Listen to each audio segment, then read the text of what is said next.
welcome back to my wine diary, the channel where everything is related to wine.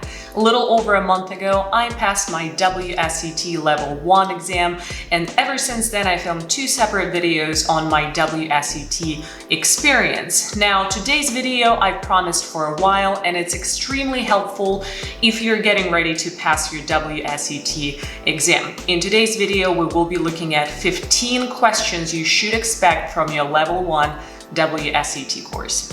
As I've mentioned before, WSET Level 1 course is just a basic course with basic wine knowledge, so nobody will be expecting for you to blind taste. No one is going to set you up with trap questions. Matter of fact, all of the questions in my exam were a single answer question, so there was no multi-choice questions that were asked from me. So it was pretty simple. Let's go over some of them and you will see how much more confident you will feel afterwards. Let's go ahead and jump right in. And the first question is, Chablis is an example of which style of wine? And the answers to choose from are A, still white, B, sparkling white, C, sparkling red, and D, still red. Now, to answer this question here, you of course need to first know what type of wine Chablis is, and that is a white wine, of course. So here you would immediately eliminate answers C and D, which were about red wines, still red and sparkling red, so those are not correct answers. And then you have to choose from sparkling white or still white as a wine type, and of course Chablis is our still white wine. So the correct answer here is A, still white.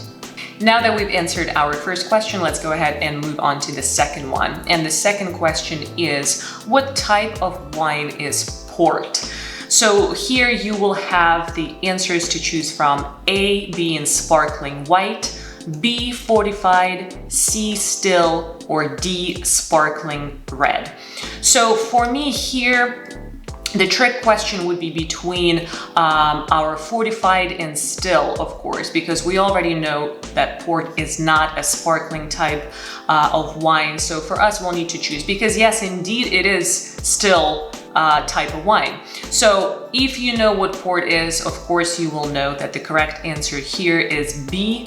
It's fortified wine. Now, question number 3 is a little bit on the trickier side, and that is, Sauternes is an example of which style of wine? And the answers are A, fortified, B, medium sweet, C, dry, or D, sweet. So here what we need to know, of course, is just some memorization, some learning from the course, and they of course tell us what Sauternes is. Now, when I say tricky, I would eliminate immediately answer C, which is dry. We know for sure it's not dry wine. Now, out of the 3 other ones, the correct answer is of course sweet. Sauternes is famous to be sweet, so the correct answer is D, sweet. Question 4 has to do with some of the tasting notes and tasting your wines, which you will go over multiple times during your Level 1 course and studying as well. As you have some tastings with your instructors, you do have your wine kit that they send to you before your course even started, so you will be filling out quite a few of the taste notes by this time. So question number 4 is, what flavor would you associate with a wine described as oaked? The answers to choose from are A, apple, B, raspberry, C, vanilla, and D, melon. So the one thing that we need to think about here is, of course, answers A and B, apple and raspberry, are on a fruitier side, so they're not oaky taste at all. The one confusing one, I guess, that could come off as confusing for some would be melon. Like if I think about Chardonnay, for instance, sometimes I could describe it as melony if that Chardonnay is younger and fruitier, but it definitely doesn't have to do with oaky taste either. So the correct answer is C, vanilla. Question number 5 is a super simple one for most people, and that is, which part of the grape gives red wine its color? And the answers to choose from are A, stalks, B, seeds, C, juice, or D, skin. Now, this is something, again, that you will be learning in one of the first couple of modules in your WSET Level 1 course. They make sure that you know this right off the bat.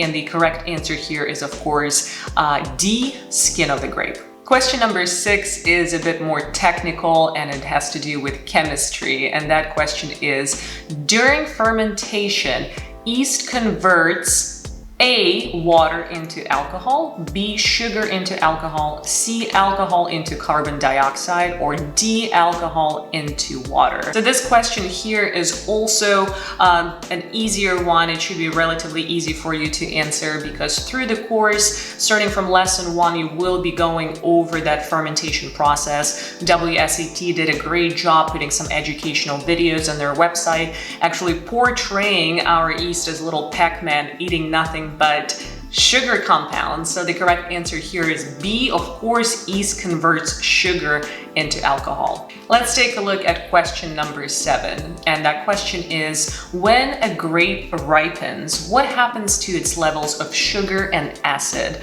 Answer A, sugar increases and acidity increases as well. B, sugar decreases and acidity increases. C, sugar decreases and acidity decreases, or answer D, sugar increases and acidity decreases. So here, from your lessons, you should memorize that the correct answer is indeed D, which is sugar increases and acidity decreases. Question number 8 will be much easier for you to answer if you did a good amount of wine tasting in the past. And that question is, which of the following would best describe a wine which is too high in acidity? Is it A, oaky, B, sweet, C, tart, or D, smooth? And as we know from our lessons in WSET Level 1 course, acidity is very highly regarded in wine, and of course it would not be described as sweet, it would not be described as oaky, so the correct answer here is C, tart. Question number 9 is also a little technical. You would need to memorize it from the course unless, of course, you've tried this wine before. And the question is, Chateauneuf du Pape is what kind of wine? Is it A, light-bodied still red wine? Is it B, full-bodied still red wine? Is it C, medium-bodied sparkling white wine? Or is it D, light-bodied fortified wine? So this is the one that you just need to know, or you need to try this wine in order to know this. The correct answer here is B. It's a full-bodied still red wine. For question number 10, you do need to know a little bit of geography and also areas of the world that produce wines. And that question number 10 is, which of the following best describes the character of New Zealand Sauvignon Blanc? And the answers to choose from are A, rosé and zesty. Is it B, spicy and full-bodied? Is it C, dry and high acidity? Or is it D, red and full-bodied? So here the answer is absolutely obvious. If you know how your Sauvignon Blanc looks like, you know that it's not rosé, you know that it's not red. So answers A and D are immediately out of this consideration here. Now the correct answer here is, of course, dry and high in acidity. And you know that it's a beautiful white wine that's dry and indeed high in acidity. Question number 11 takes us back to the geography point here. And for this one, you do need to know some of the specific countries of the world that produce wine. So question 11 is, which of the following best describes an Australian Shiraz? Is it A, light-bodied red wine? Is it B, full-bodied red wine? Is it C, light-bodied white wine, or is it D, full-bodied white wine? So again, here, try to eliminate the ones that are definitely not correct. So you should know, if you're taking this course or if you have taken it and you're getting ready for your exam, that Shiraz is, of course, red wine type. So here, answers A and B is what you should be thinking. So C and D are out of the window because they're whites, clearly. So is our Shiraz, Australian Shiraz, is it a full-bodied red wine or is it a light-bodied red wine? So knowing the geography, you should know that anything coming from Australia has that warm climate that makes their grapes pretty ripen, and that produces pretty full-bodied wine. So the answer here is B, full-bodied red wine. Question number 12 takes us back to those tasting notes, and for this one, you should definitely try this wine before you take the exam just to see what is it all about. And that question is, which of the following fruit flavors is usually associated with Merlot? Is it A, plum? Is it B, apple? Is it C, melon? Or is it D, pineapple? So here I would immediately exclude your pineapple and your melon. I would not be using those fruit to describe a red wine. And as we know, Merlot is red, of course. So here, do we choose A, plum, or do we choose B, apple? And if you tried Merlot before, you know that it's a very rich, potent red wine that is definitely associated with a darker fruit and darker berries. So the correct answer here would be A, plum. Question number 13 is very interesting to me because it combines your knowledge of geography, of wine types, and also your tasting notes as well. And that question is, Chardonnay coming from a warm climate is often described as having which fruit character? Is it A, green fruits and citrus? Is it B, black currants and pepper? Is it C, plums and blackberries? Or is it D, stone and tropical fruits? So here by now, hopefully you know that Chardonnay is white wine. So two answers in the middle, answer B and answer C, are definitely describing a red wine.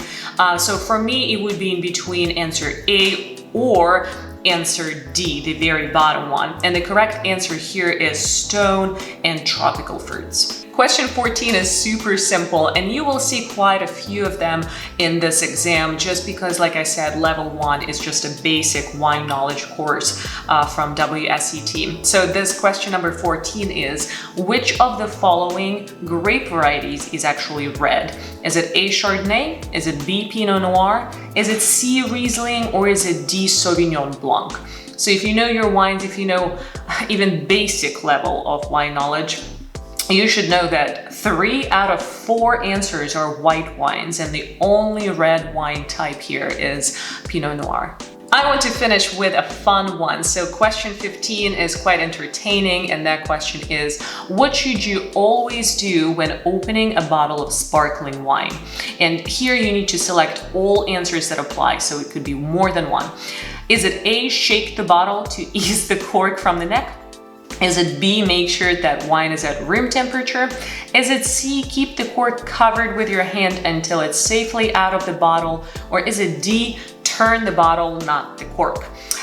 You will get a very cute educational video from your instructor as a part of your lesson on sparkling wines about how to open a bottle of sparkling wine, and you will know exactly how to do it after watching it. So you'll be prepped to answer this. But just looking at 4 of these choices that are given to us, 2 are, again, just straight up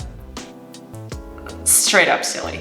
So of course A is wrong. You don't shake anything before you open the bottle of sparkling wine because it will explode everywhere. Choice B is also incorrect because you know that suggested serving temperature of sparkling wine is chilled indeed. So no, it's not room temperature that it should be. And choices C and D will actually end up being the 2 correct answers here. So from that video, your instructor showing you how to open the bottle of sparkling wine, you will know that you do indeed need to cover the cork safely up until it's out of the bottle. So that one is correct, answer C. And then D is also correct. You should always turn the bottle, not the cork. So cork stays still as you're turning the bottle in order to open it. And here we are. Here are some sample questions that you may get in your WSET Level 1 exam. If you have any other comments, any other questions for me, please make sure to leave a comment down below, as well as subscribe to this channel. That subscribe button is right down below as well. It truly helps my channel grow, so please don't be stingy. Click on that subscribe button. And I shoot videos every single week, so I will see you next week with a new video coming out. Cheers, everyone, until the next time I see you.